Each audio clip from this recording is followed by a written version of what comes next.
Hey everyone, thank you for clicking on the video. I have a question. If alien watch TENET, will they be able to understand? And even if they understand, will they be able how they will be able to tell us? I don't think we have a brain smart enough to understand TENET. I have watched TENET 20 times and the only thing I understand is if you reverse TENET, the word, it's still TENET. And that's accomplishment for me. And I think last month I watched Stephen Colbert's interview with Christopher Nolan, where Colbert asked him, "Do you understand Tenet?" And what he said is, "You are not meant to understand Tenet." Let that sink in.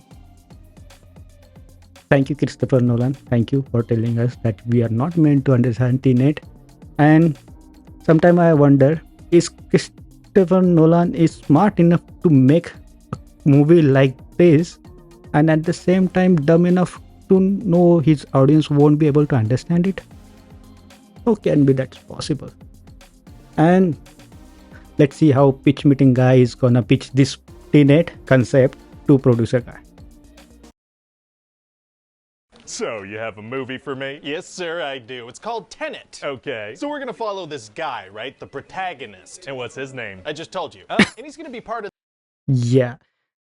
Naming your lead character a protagonist is like naming your dog a dog.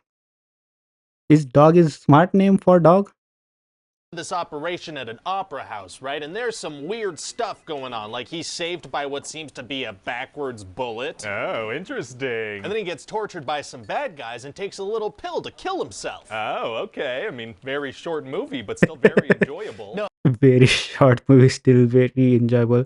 The scene in the auditorium where everyone falls asleep, when I saw the trailer, where I thought they suddenly stopped the time or they suddenly stopped their brain. That was just my assumption. Oh, we're still gonna keep going. Oh, even better. Yeah, so it turns out being willing to take that pill was a test, and he's being recruited into this organization called TENET. That's the name of the movie. It is, and so he's gonna talk to this guy for a little bit. Sure. And then he's gonna go talk to this scientist lady for a little bit. And what's she gonna tell him? Well, she's gonna tell him about this thing called inversion, right? Okay. And when things are inverted, they move backwards through time instead of forwards, because they have reverse entropy. Scientific sounding things that I don't fully grasp are tight. So like the protagonist... Reverse entropy. I'm sorry, Christopher Nolan. I didn't know that I had to read that concept before watching this movie.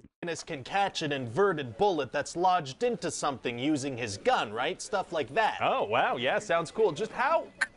No. Oh, yeah, okay. And he can also, like, catch an inverted bullet with his hand off a table, but as the scientist explains, he has to have dropped it. Like, if you watch the tape, he's always the cause of it moving, whether forwards or backwards, you know? Right. Right, yeah, okay.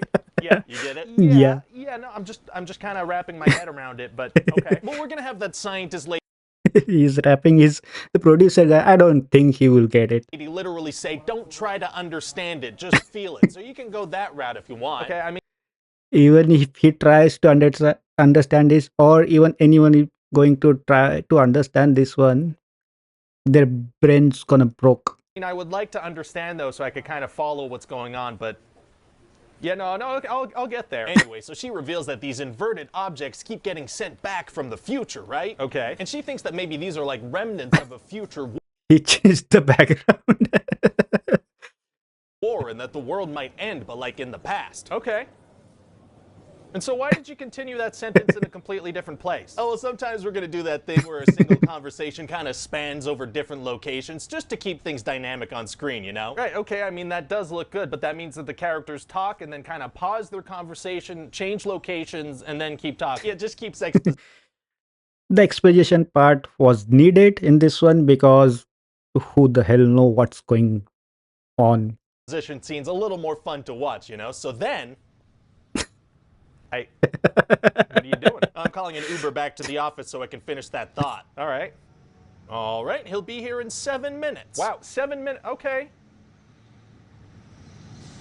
So then the protagonist has to go talk to this other guy, Neil. Oh, he's gonna go talk to somebody else now. Okay. Yeah, and after that, he's got to go talk to this other guy. Okay, a lot of going from person to person and talking so far. Yeah, but here's the thing. This time it turns out it wasn't actually a guy he was supposed to go see. Turns out it was this lady. Oh, okay. Well, yeah, no, that is a pretty good twist, I guess, right? Okay, so he's Pretty finally good with the lady twist. he needs to be talking to. He is, yeah, and she's an Nope. arms dealer. Amazing. Okay, so what does he find out from her? Oh, you're gonna like this. He finds out he's gonna have to go talk to another guy. Okay. Michael He Caine. tells him all about having to go talk to another guy. Oh my God. But to get to that guy, he's gonna have to talk to this lady first. What is going on? Oh, don't worry. Now this lady's one of the main characters, so we're on track now. Okay, thank God. So who is this lady? Well, her name is Kat, and she's married to this Russian oligarch named Sador, and she frickin' hates this guy. Oh, how come? He's actually controlling her because she sold him a counterfeit painting, so now he's like, well, you can't see our son. Very rude. Yeah, extremely. Okay, so now I know a little bit about this cat lady. Tell me more about this protagonist guy. What's his backstory? Tell me about him. No. Well,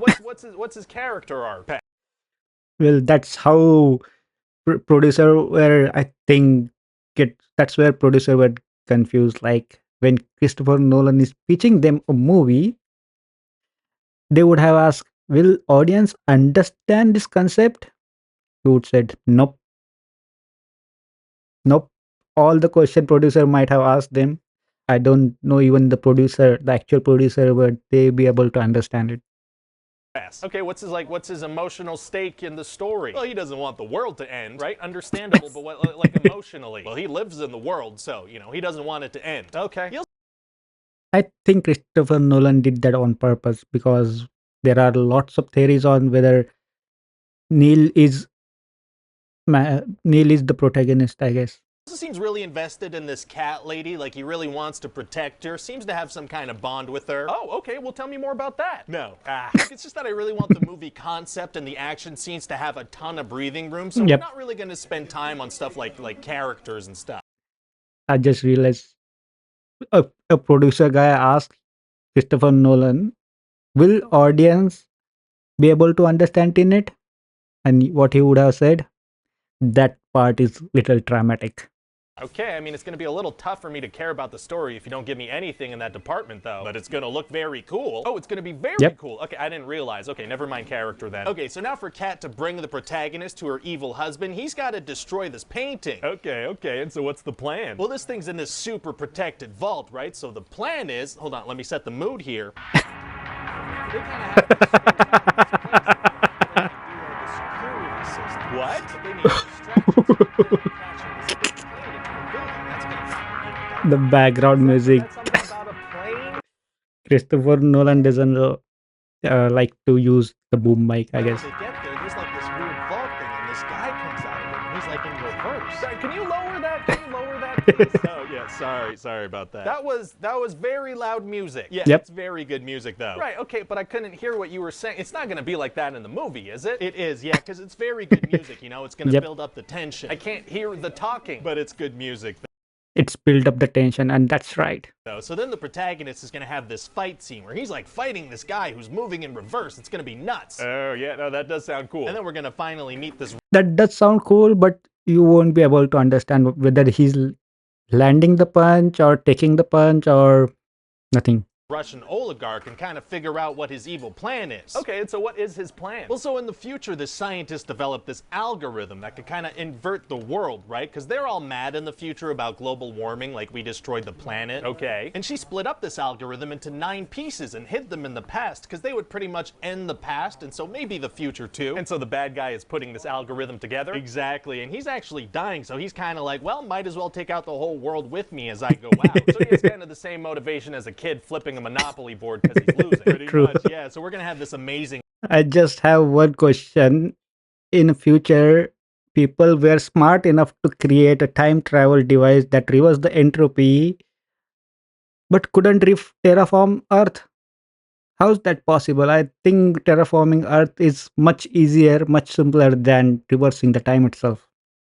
car chase scene where some of the cars are moving backwards in time. It's gonna be nuts. Wow, wow, wow, wow. And then that cat lady's gonna get inverse shot by her husband, and so the protagonist, he's gonna risk the whole world to save her. A little risky, but okay. So they're gonna invert themselves and start moving backwards through time. And so how does that work? Oh, there's some very cool stuff going on. For example, like oxygen flow goes the other way in this direction, so they need their own oxygen. Basically everything's backwards, like explosions make things cold. And so does that mean that like light receptors in people's eyes start emitting light? Do people have flashlight eyes? No, I mean, please don't think about this too much. How do inverted people poop? Does it go up? Okay, so anyway, they're gonna travel back in time. Does inverted people poop? Oh my god. Does it come out of him? And we're gonna find out that the protagonist was actually fighting himself, but in reverse. Oh, very mind bendy. Yeah, so Yep. they need to stop the bad guy from ending the whole world, so they team up with these time-traveling army guys that just kind of come out of nowhere. Oh. And they go on this freaking mission where one team is moving forwards through time, shooting at people, and then another team waits a while and then moves backwards through time through the same fight. And so like who are they shooting at exactly? Ah. Who are they shooting at exactly? Exactly, I don't know what's going on over there. Oh, no. So we're not really going to see who they're shooting at, really. They're just kind of shooting off screen, but I guess it's like some kind of army or maybe just people that work at this nuclear base. What? So protagonist and army guy are going to go into this bunker, but then Neil sees that they're in trouble, so he has to go help. I'm not sure what's going on. And there's like a dead body when they get there, but then the thing suddenly pops up and takes a bullet to save the protagonist. It's going to be crazy. Please turn that down. Okay. They reverse the time protagonist also reverse the time, then again Neil goes back to the machine and reverse his time, and then he die. Let me turn that off. So anyway, it turns out that Neil actually sacrifices himself to save the protagonist. Okay, so now I think that was entertaining, but also, what just happened? Well, Neil's going to explain that TENET is actually founded by the protagonist and that he has a future in the past. Okay. So Neil waited with one of the teams until after the battle and then moved through it like in an inverted way backwards in time, but then he saw that the protagonist was in trouble, so he re-inverted himself and then saved him with a Humvee. Right. But then after that, he has a little talk with the protagonist, and then he has to go re-invert himself to go take that bullet to save the protagonist's life. Right. I'm just pretending to understand what he's talking about. Okay. Yeah. And Yeah, so the protagonist is going to keep moving forward through time, but then because inversion is the thing, he's actually the one who founded TENET at a certain point in time. We're not sure when, and he's the one who recruited Neil. Sure, yeah, okay. You understand? Do you get it? It's a little complicated. Oh no, producer guy, his brain just broke. I bet that's how the real producer were feeling when Christopher Nolan pitched them the movie. I feel like maybe it'll be hard for the general audience to kind of grasp what's going on. Actually, it's going to be barely an inconvenience. Super easy. Oh, really? Yeah, because see, it's going to be so confusing and hard to hear that people are going to want to go watch it a couple times. Is that going to work? It might. Seems a little risky. Might. Well, I mean, you got to take a risk. I watched it around 20 times. I still don't get a single thing apart from the word is TENET. Sometimes, right? It's not like the future of cinema depends on how this one movie performs. I guess not.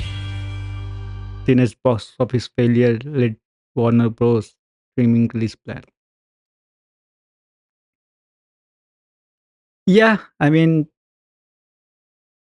everyone. I just have one question: how Ryan George has created the pitch meeting where he has to explain what actually going on in TENET, and maybe how many times did he saw it? Because he really explained. He tried to explain it, but and the still I'm at the only that step where TENET, when you reverse it, it's still TENET. And that's what I understand. I don't know even if a PhD person, if they watch this movie, whether they are going to understand. And I saw that clip I might have mentioned in the starting of the video that Christopher Nolan mentioned that you are not meant to understand TENET. You are not meant to understand TENET, you just meant to feel it. But even if I feel it, I don't even understand what I'm feeling. And what else about the pitch meeting is hilarious. The producer guy started bleeding, his nose started bleeding, and I don't think so he get there. he didn't get there. He didn't understand a thing what pitch meeting guy, sorry, the script writer guy is pitching. And thank you for enjoying it with me. And please leave a like and subscribe. And see you in the next one.